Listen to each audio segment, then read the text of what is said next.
Hi everybody, my name is Natasha. And my name is Rob. Here's a piece of gossip I just picked up about Bertie the frog. As you know, Bertie used to be a handsome prince, but now he's been turned into a frog and he lives in a pond with tadpoles, birds and fish to keep him company. Bertie's friend Sadie is a very special swan who has lots of romantic daydreams. Sometimes she looks at her reflection in the pond and imagines that her beautiful neck is rather royal. The other creatures say that she's always asking Bertie what it's like to be a princess. Colin the carp, who's a very grumpy fish, likes to take Sadie and her lofty ideas down a peg or two. Do you know what he said to Sadie today? You don't? Well, it was rather rude. He said, It doesn't make any difference to you what it's like being a princess. You're just a swan. You're stuck that way. But Tim the tadpole said, Perhaps she might be a princess really. Maybe someone turned her into a swan. Sadie became quite excited at the thought of that. Do you think I'm a princess, Bertie? She said. Do you really? In reply, Bertie told her a little secret.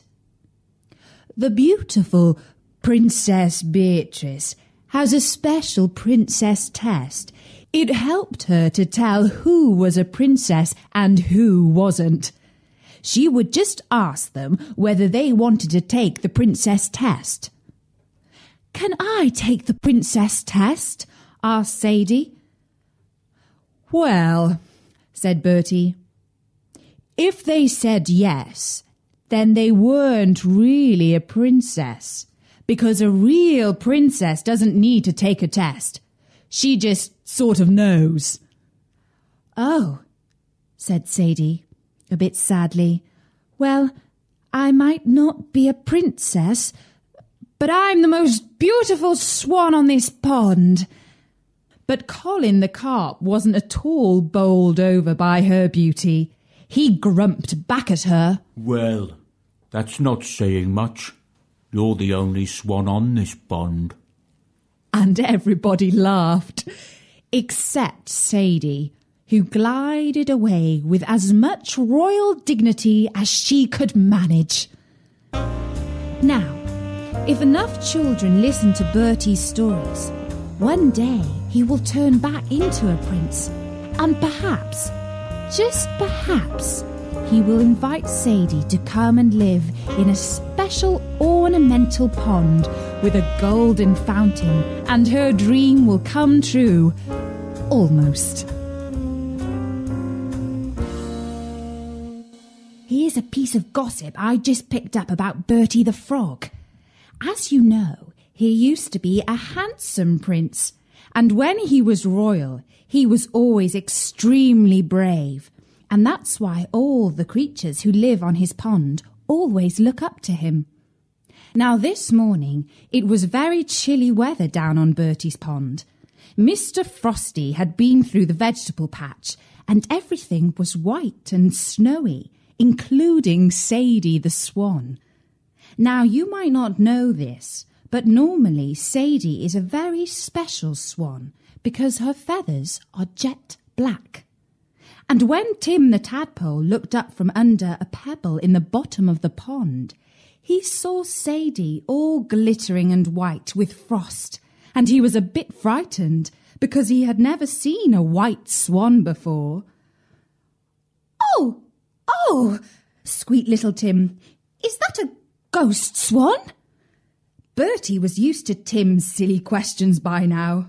Oh no, he boomed. Ghosts aren't real, so that can't be a ghost. That's a new type of swan we haven't seen before. When Colin the carp heard Bertie telling this to little Tim, he swam over and said, Well, Bertie, since you consider yourself to be the prince of this pond and a natural-born leader of creatures great and small, Perhaps you should go over and introduce yourself to our new friend. If it really is a friend, that is, not a ghost swan. Oh, cripes, thought Bertie. What if it is a ghost? It's all very well when you are a prince to be brave, but when you are a frog, things can be a bit scary sometimes. Go on, Bertie, said Colin. Go on, Bertie, said little Tim. Croak, said Bertie. Just then, the ghostly white swan glided through the mist towards the little group of creatures. Tim quickly dived down and hid behind a piece of green slime. Colin the carp sank to the bottom of the pond and pretended to be a lump of mud. Bertie wanted to hop away, but he was so scared that he found his legs were numb and he couldn't leap off his lily pad. The ghostly swan said, "Hello, Bertie. It's so frosty this morning that my feathers are all white. Do you think I look like a princess?" And Bertie recognised the voice of Sadie the swan, although she was normally a black swan. He croaked a little, but no proper words came out of his mouth. "Oh, my dear Bertie," said Sadie sympathetically, "you're such a pale shade of green today. Are you feeling well?" "I think," said Bertie, "that I might be starting a cold." But Tim and Colin were secretly very impressed that Bertie hadn't hopped away, and they thought that he might be a brave frog after all.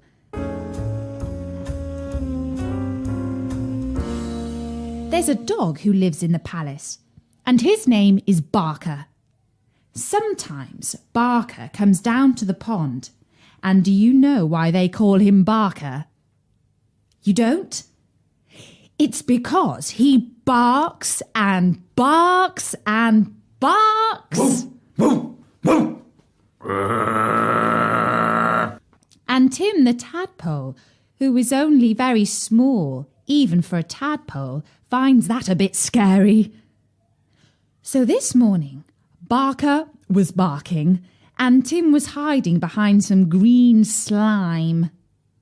"I'm a bit scared, Bertie," said Tim. "Don't be scared, little Tim," croaked Bertie. "He's only a silly old dog." But Barker was growling, and then he dipped his big snotty nose into the water and started drinking. Bertie jumped back. "You're scared as well," said Colin the carp. "Rubbish," said Bertie. "I used to be a prince. Princes aren't afraid of anything." Then Bertie looked across at Sadie the swan. Now Sadie is a very special swan.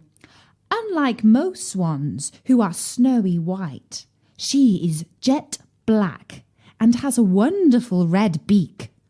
Although she's very gentle, really, sometimes she can be a bit frightening when she flaps her wings and hisses because she's in a bad mood. Bertie, who was hiding underneath a lily pad, poked his head out of the water and said, "Sadie, how big are your wings?" Sadie flapped her big black wings. "This big," she said, and then Barker looked up and the silly dog ran away. Because he's really scared of swans. And as he started running, Bertie croaked at him as fiercely as he could. "Look," said Bertie, "I made him run away." "Oh, Bertie," swooned Sadie, "you're so brave." Anytime you have a spare moment, drop by at storynori.com, where you will find loads more stories. We have famous stories which you might have heard before, but I hope you'll enjoy listening to them again. And we have lots of new stories too. So come by and listen. Until then, from me, Natasha, bye-bye!